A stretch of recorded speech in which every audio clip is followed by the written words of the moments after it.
Howdy, folks, and welcome back. Hope you're all blessed and doing okay out there. Well, for today's video, I present to you a century of timeless toy trains, or Lionel timeless toy trains if you prefer. 1 second, please. In the year 2000, Lionel would be celebrating its 100th anniversary, and we'd be celebrating 100 years of railroads in this country. A lot of big celebrations were held for the new millennium, and there were some scares and worries like the whole Y2K thing. If you're wondering what that is, I recommend you look it up.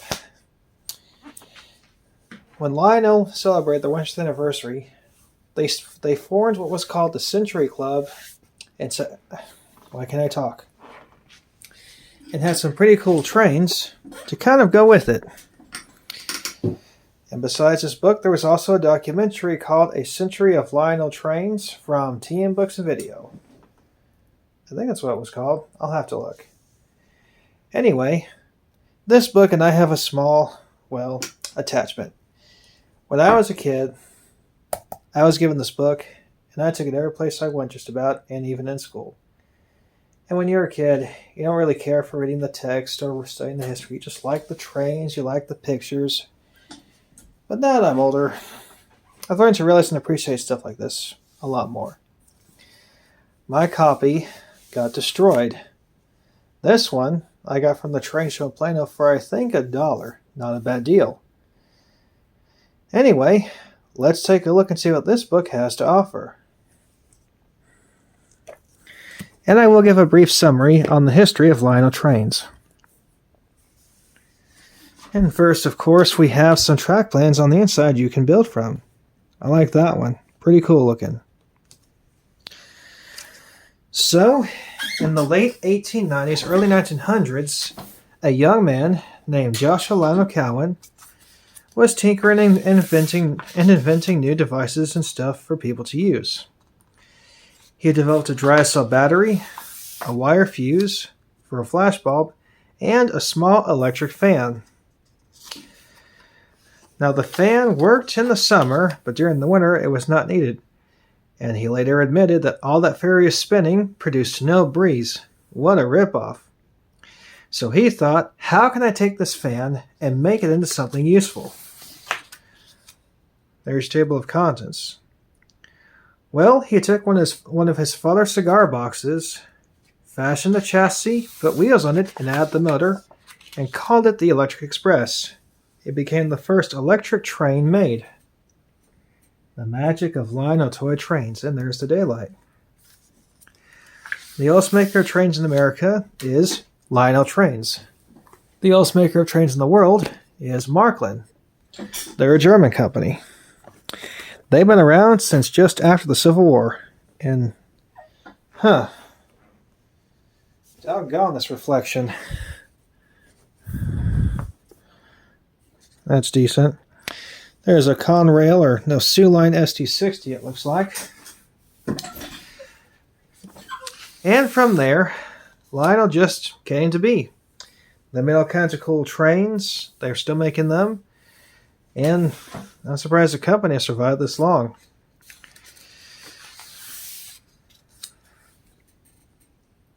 Beginnings, 1877 to 1929. Some of their first trains were made of template like this. There's the B&O number 5, a replica of a train that hauled cars through the Baltimore and Ohio tunnels. Lionel made a trolley in the 1900s too, City Park. These are pretty cool. The Electric Express really revolutionized things. There's the brass number 7 steamer. And this right here, so they advertised, "Oh, Billy, I got just what I wanted, a Lionel electric train."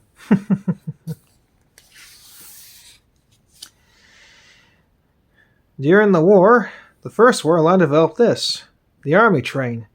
Came with an engine with a gun and 2 armor boxcars. MTH would make this again many years later. There's the tariff station, and there's one of the catalogs. This was one of the best times for Lionel. They were just getting started and getting off the ground.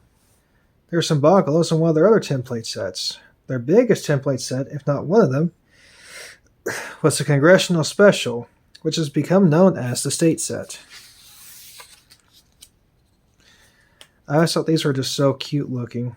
And these were toys back then. Nobody cared about the value. Today these are worth thousands of dollars, if not more. There's a turntable and one of their hopper cars. And there's a display up there. The template steam engines look just as cool as their electric counterparts. What's funny is nobody made a template diesel.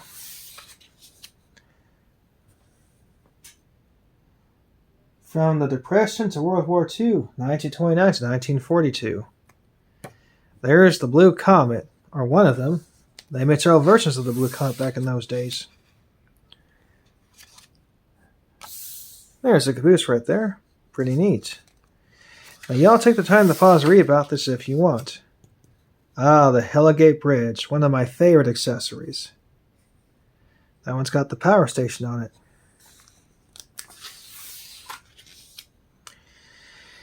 Now this piece has a particular story behind it. When the Great Depression hit in 1929, the whole world was affected. A lot of companies lost business, customers, and a lot of them closed for good. Lionel developed a line of cheap trains that they thought would keep them in service. Their last, if it not had been, for the Mickey Mouse handcar. Walt Disney and this saved the Lionel Train Company. It sold for $1, and I think they sold about 50,000, taking them out of debt. Came with Mickey and Minnie. Other variations would include Peter Cottontail, although it's not on here, Santa Claus and a Christmas tree, and Donald Duck and Goofy. I'm sorry, Pluto.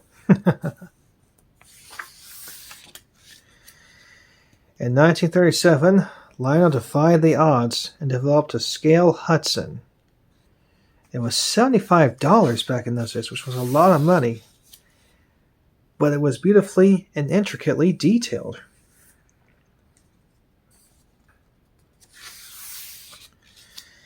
There's one of their best trains they made, the M10000. Beautiful train altogether. When Lionel came out with this, the real one was already making its run across the country, or fixing to. They both went hand in hand together. There's some of the early template cars. There's a box car and a flat car with a light on it.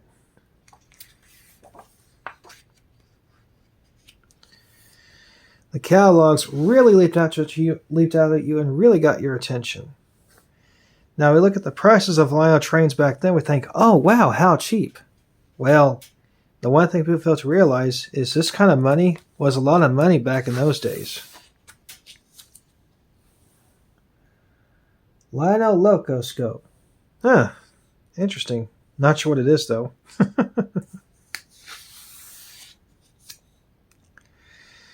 There's one of the passenger cars, and they even had whistles in the steam engines back then. Operating accessories and stuff like that. Now people think these were toys. Well, they are, but also they kind of mimicked the real-life prototypical operations with log loaders, lumber loaders, culvert loaders, barrel loaders, etc., etc. This came out during the Second World War.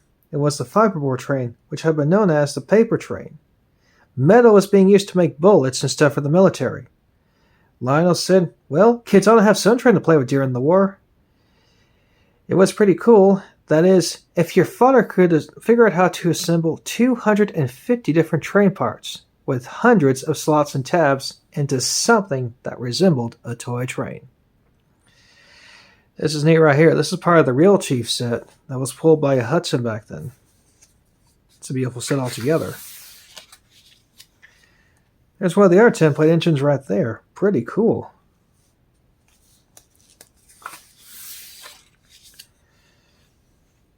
Post-war period, 1945 to 1969.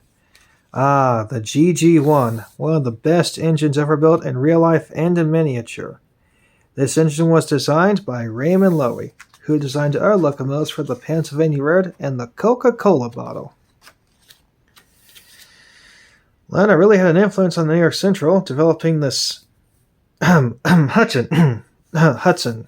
Not really Hudson. It's a 264. It's an Adriatic, but they still call it a Hudson.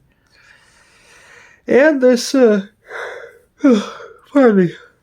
New York Central F3, which ran for 8 years.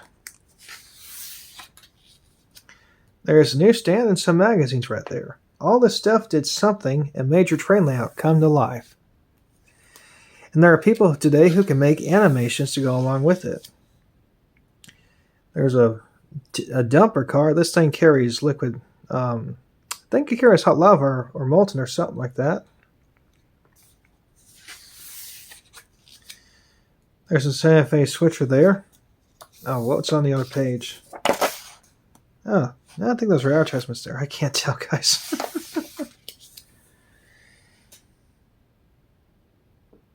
Lionel stock watch. Huh. Well, I guess we'll skip up with your stocks and bonds. There's one of the Irvington cars, a water tower, and some of the catalogs. Yeah, this stuff was pretty neat back in those days. There's a cover of one of the catalogs. And the New York Central F3 again. Just beautiful.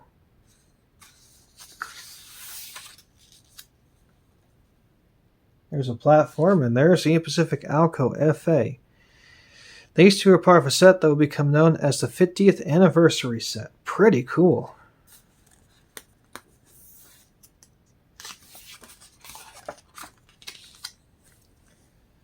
Lionel Trains instructions. Yeah, there's Joe DiMaggio. He had a huge influence on the Lionel Train Company, much like a famous singer we all know, Johnny Cash. And I did not know this was out of frame. I apologize, guys. Romance of Model Routing with Lionel Trains. Indeed it was. There's another advertisement from a catalog, and there's a scraper being hauled on a flat car. Cool.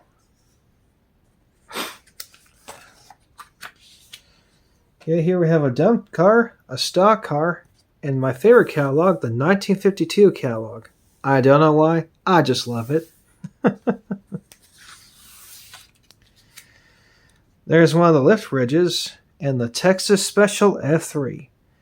A very unique train that was operated by both the Missouri, Kansas, Texas, MKT or Katy, and the St. Louis and San Francisco or Frisco.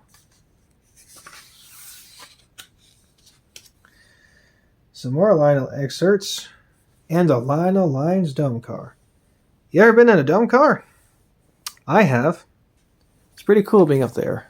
Oh, there's that glare again. Sorry, guys. There's a bay window caboose and Lenny the Lion, Lionel's legendary mascot. Pretty cool. There's a Wabash F unit and a barrel loader. Wabash F unit. Let me wet my whistle, y'all.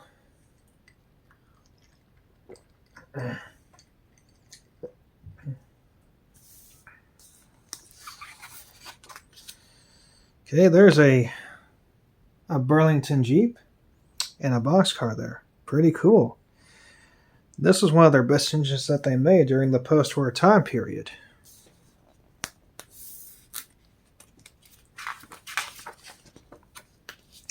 There's a little switcher and a Trainmaster. At the time, the Trainmaster was developed by Lionel. It was their most powerful locomotive, and in the real world, well, it was the most powerful locomotive on rails. There's a trolley, a milk car, and a double-decker stock car. This was made for hauling chickens.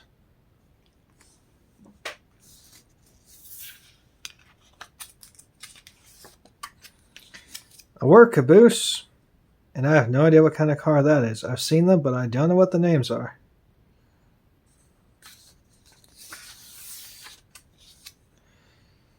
Okay, there's a 45-tonner and a Virginian Trainmaster. Is that what that is?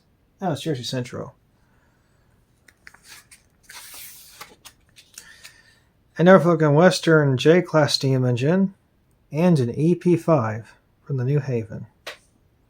Pretty cool. Got a lot going on these pages. So we have a control tower, a regular crane, a burrow crane. Oh no. I don't know why, but I have to laugh. That is the Lionel Girls train. So back in the 1940s or 50s or 60s, one of the three, Lionel wanted to cater to females and girls in the hobby by developing that. It was pink and painted in pastel Easter egg girlish colors. Unfortunately, it did not do very well or sell very well.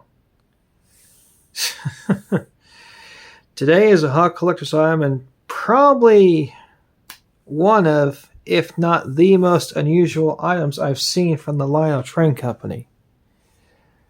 They have not developed anything like this since. And thank goodness. Well, this will make a return sometime in the 80s or 90s in one of the catalogs, but it hasn't been seen since that time. There's an aquarium car and a snowplow. Pretty cool.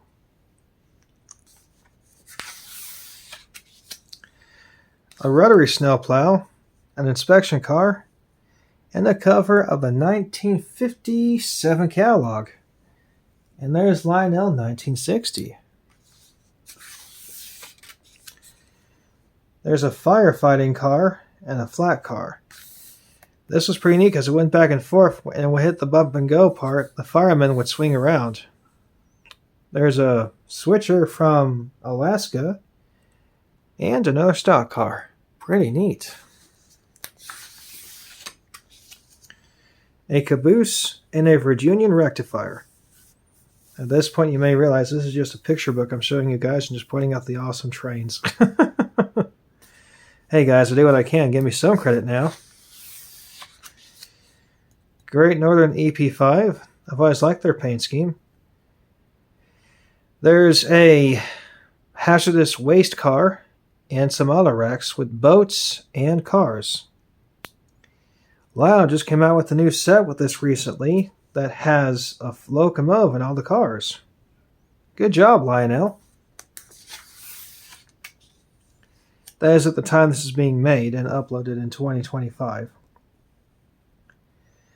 So here we have a helicopter car, an airplane car, a crossing gate, and a cover of the 1964 catalog. The same year the Beatles came to America, appeared on The Ed Sullivan Show, and made the movie A Hard Day's Night. I love country music, but I'm also a tiny bit of a Beatles fan, guys. Now, there's something interesting. That's Helios 21, the giant spaceship of the 21st century. People thought that's how we'd be going to travel across the universe these days. Not quite. We're getting there, it seems. And there's the Santa Fe F3, a classic. The Mysterious Phantom. Rebirth, 1969 to 2000. Okay, there's another couple of catalogs and a Mickey Mouse themed engine. Okay, so during this time, Lionel was undergoing a whole bunch of changes. They went through an era that was both good and bad called the MPC era. There's a couple of catalogs and a banjo signal. People think this was a bad time for the company because they developed some bad trains, but some think it was good because they also well made some good trains. Malaprox Corporation was here and there. They had a lot of companies under them, and they were all sold off or spun off as subdivisions of them, or subsidiaries. And some things came and went. General Mills bought Lionel. A lot of other people had stakes in it as well, I think. I haven't looked at it in a long time. There's a very interesting engine. This is the Railscope locomotive. I had one of those once. Basically, there's a camera right there, and you can get a TV and film your train layout ahead. It's in black and white. I need to get another one and the caboose that comes with it and everything else. I would love to have that running around the layout. There's the ballast tampering car. Only went one direction, but still pretty cool.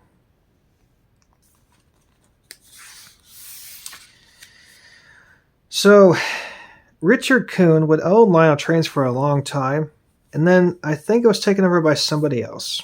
Sadly, Richard Kuhn is no longer with us, but he owned the company for a long time. There's a Virginian and some Amtrak cars, and you saw it was on the other page. In the 1980s and 90s, Lionel would develop better digital sounds for the locomotives. Again, I can't talk. There's the Reading T1 and the Santa Fe F3. The sounds were getting better and starting to sound like real trains. Girls' train. They had realistic-sounding horns, bells, whistles, steam chuffing, and diesel rumbling, and even some of the freight cars came with sounds as well you could run behind your engines, which I think was a nice touch. And then Lionel would develop a better system called TMCC, or Trainmaster Command Control. You no longer had to stand at your transformer to run your layout. You could walk around and run the trains with the remote. Oh, there's the Shay and the MyJack crane. Pretty cool.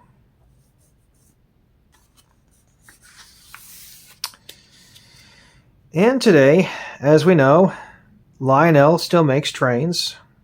They've come a long way, and they make some stuff that's good, that's here and there, and just weird. There is the Commodore Vanderbilt right there, one of my favorite engines that the New York Central had. They have a new system called Legacy. They also have Lion Chief, TMCC, and now they have this device that can run conventional or remote control locomotives, which is actually pretty darn cool.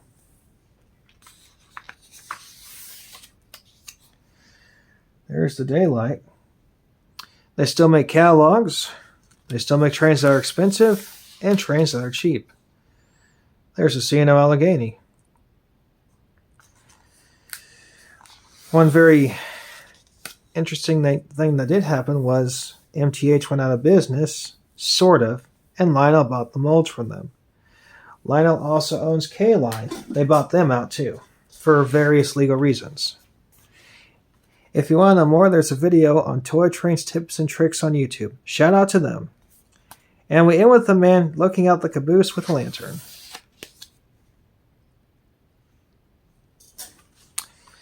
So Lionel still makes trains and all kinds of cool stuff, but it would be nice if they could make some more of the K-Line train products. They have what's called the Vision Line, where they pull out all the stops and make the engine as realistic as possible, which makes it really expensive. There's the track plans again. There's the back. And there you have it. Oop. Not a bad book, guys. So as you can see, Lionel has been and will be around hopefully for years to come. We'll have to see what the future holds for them. I'm hoping it looks great, and I hope they make some stuff that has not been done yet. I'm still waiting for some of the trains to be made that they said they would make, but still haven't. Anyway, until next time, please be safe around trains. Please like, share, subscribe, and comment. And remember, Jesus loves you. Happy rails, guys, and see y'all next time.